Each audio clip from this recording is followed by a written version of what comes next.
Jeremy Mundy, thanks for talking to me. Firstly, how did you come? Why were you originally interested in translation studies? And could you tell me what you're working on at the moment? I've studied languages at school and at university. I studied French, German and Latin at school, and French and Spanish at university. Okay. So I've always been interested in languages. I'm good at them. Reasonably. When I studied many years ago, translation was really just a language learning activity. So we would translate both ways, and it would be a way of checking comprehension of a text and of the manipulation of grammar of the foreign language. But it was only later that when I was teaching that I became more interested in translation as both a professional activity and as an area of study in its own right. Right. And I enjoyed being a translator. I worked on translation of bilingual dictionaries and of worked for international organisations as a translator. Okay. And then my other interest was in linguistics. Right. And I brought the two together in the study of translation. And I could see applications both for the kind of corpus-based work that I was doing in dictionaries and in the kind of linguistic work that I'd studied as well, how some of these linguistic theories could be applied to translation.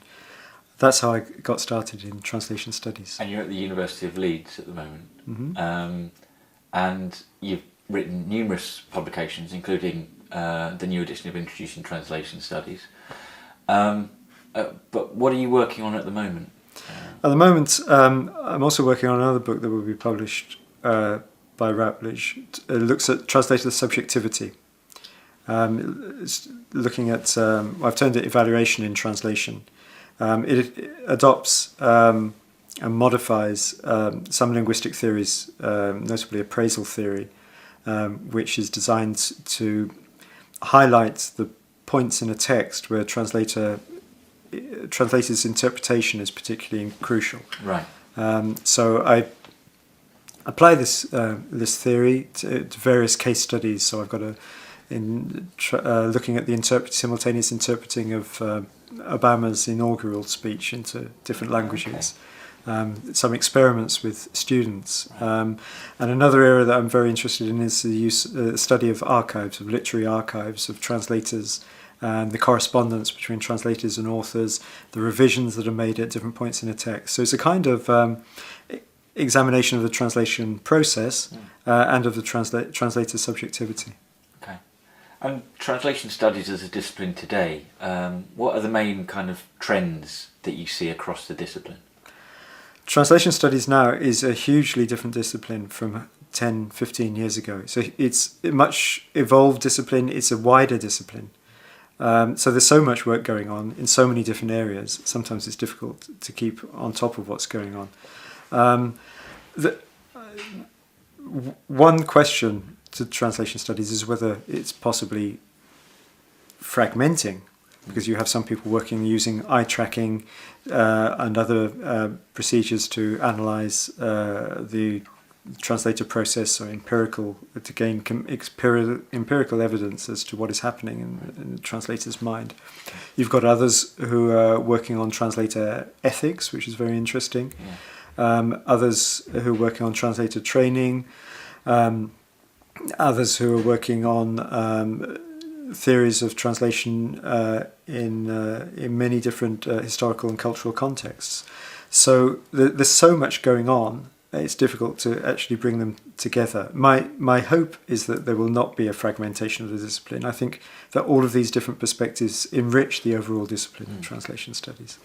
I mean, as a relatively new discipline, do you see that translation academics want the discipline to fragment? Is that a part of being a relatively new discipline, that there are people trying to forge their own language and their own sort of terms?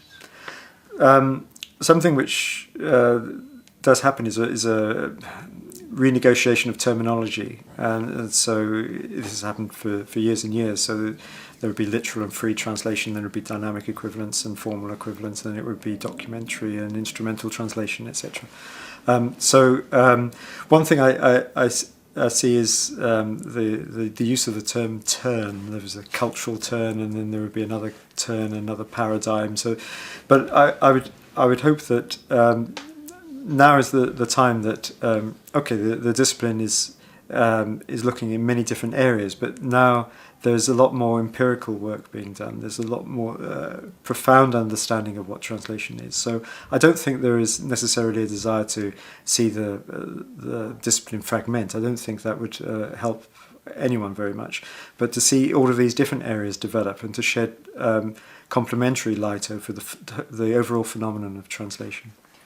And just finally, you obviously teach as well as research. What are the challenges that you find as a teacher, and what are the challenges that your students face coming into this subject area? We train translators and interpreters at Leeds who are going to work professionally afterwards in the practice of translation. So there we need to give them a thorough understanding of the tools that they will use, but also a theoretical understanding of the concepts which underpin translation.